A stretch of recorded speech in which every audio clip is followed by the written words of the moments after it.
I was one of the first 50 women that went out there to work in October of '69. And we were doing trip flares.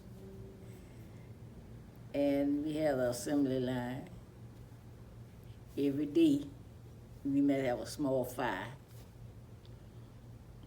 We just run out, and the men will come in with the fire extinguishers and put them out. But that was an everyday thing. And I think it was a week before the explosion, I was transferred to a bunker. That was about 2 blocks down from 132.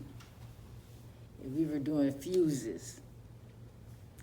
And the day of the explosion, the lights went out.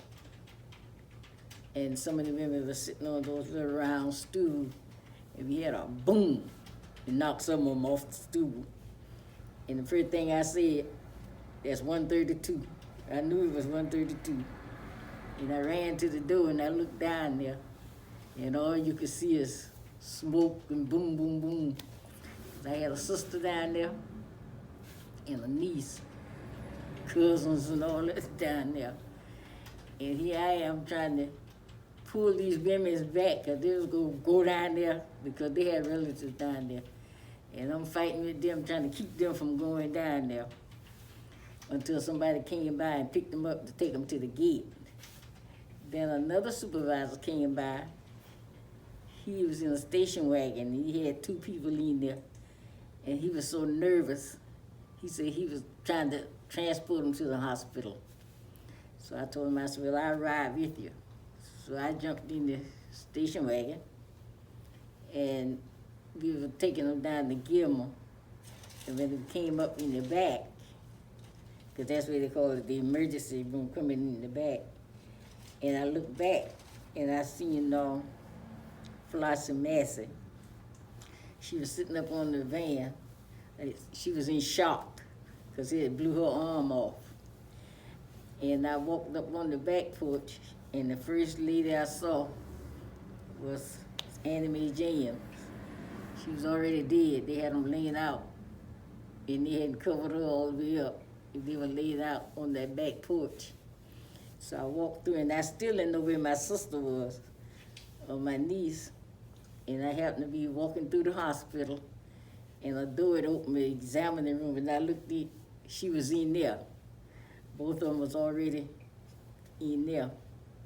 So I went on up in the front, and I stayed there a little while. So I told the supervisor, I can't think of his name, I said, take me back down there to get my car. And he took me back down there, and I got my car. And when I came home, I went to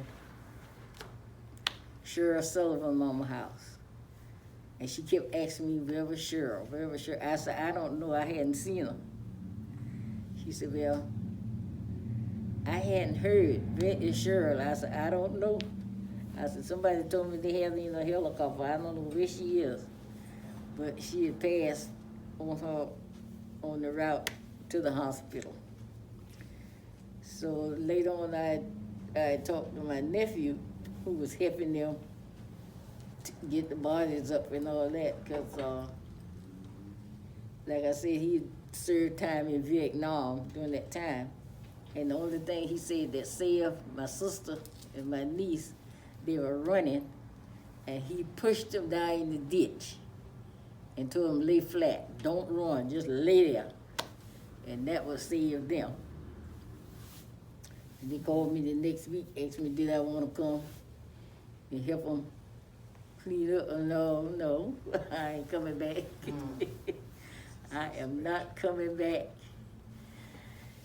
And I think I stayed away for about 2 or 3 weeks. Then I've been back out there to help them clean up. It was something after that. Everybody was being more careful. See, we didn't know that stuff was that bad, to be explosive like that. We didn't know that.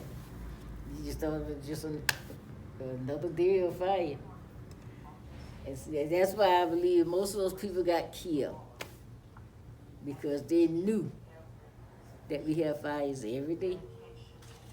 But they didn't know it was going to be that bad that day. So they just, I guess, who did run, just ran outside. Because we used to just run outside and stay out there until these men or whoever go in there with the fire extinguisher and put the fire out, and then we go back in. But that day was different. A lot of people got killed. Yep.